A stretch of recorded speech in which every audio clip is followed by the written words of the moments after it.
All right, guys, we're back with an update. She's still cabless. Let's talk about what we've got done. So we did get the frame pressure washed and cleaned, and it might not look like it, but we have done a tremendous amount of work.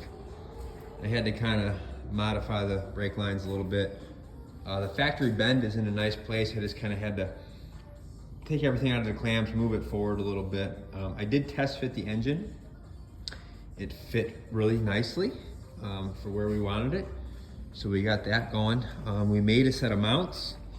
They're in the box right here. They're ready to be taken up and all welded solid and powder coated and all that stuff. So we got that stuff done. So here we are.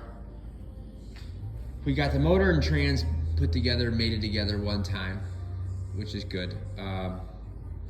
What we got going on is a flashing light for some reason up there. I don't know what's going on with that. I'm gonna have to get up there and fix that. But got our bell housing, got that bolted to the back of the engine.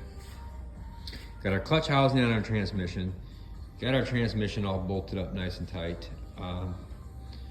Did put the injector lines on. There's no injectors or anything, but we gave it a quick power wash. So now it's ready for paint. Obviously the head's on and all the head studs and stuff's done. I just put that manifold on just to pressure wash it. Really, it cleaned up really nice. Like I said, this motor was just rebuilt a little while ago, so the block wasn't bad. So everything is now ready for paint. So that's our next step. And then we're gonna put the cab back on and then slide it back in with the cab on. So I don't have to lift up the cab over the motor. So plans for this week is get this thing power washed one more time. There's some WD-40 and stuff we had to spray on it. We had to drill a bunch of holes for the motor mounts and stuff. So one more final pressure wash, one more descale, go over it real good, get some black paint in here real nice.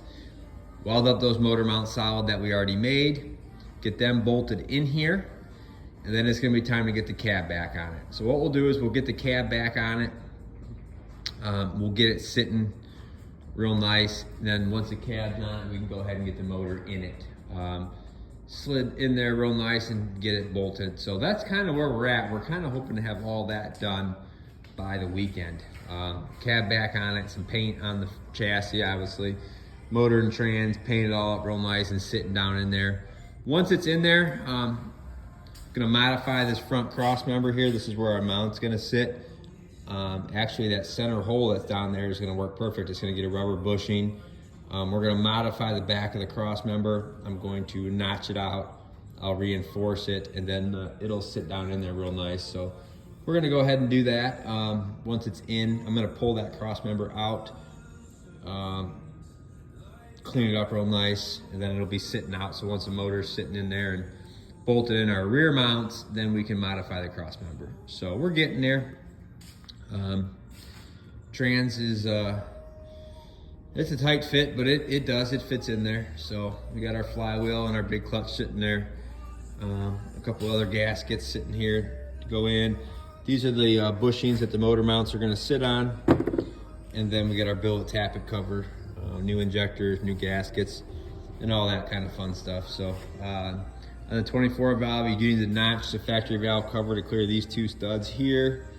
Other than that, it's a nice simple process. So ended up doing the K27 turbo that we talked about before, 100 horse injectors, new VP44, and we're gonna do the edge comp box. So that's a proven package to make, 430, 440.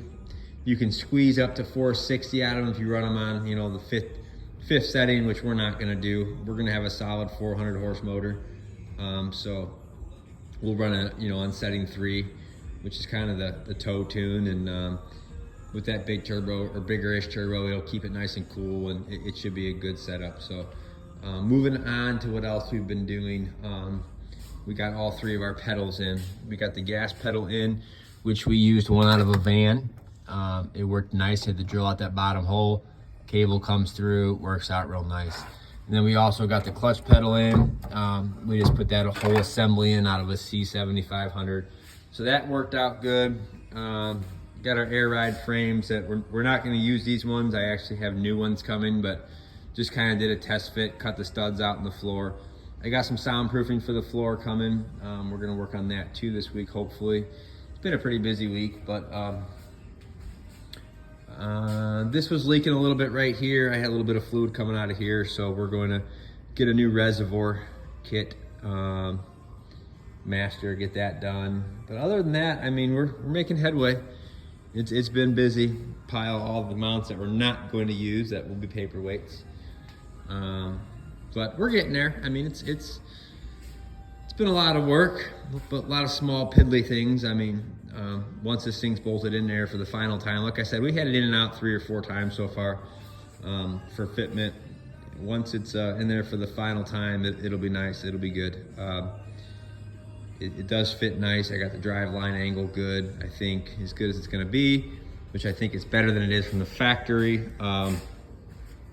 So that's it. I want to give you the weekend update. That's what we got. Look for another video on Friday afternoon, and that will be hopefully the video of the cab on and the motor and trans sitting in the truck.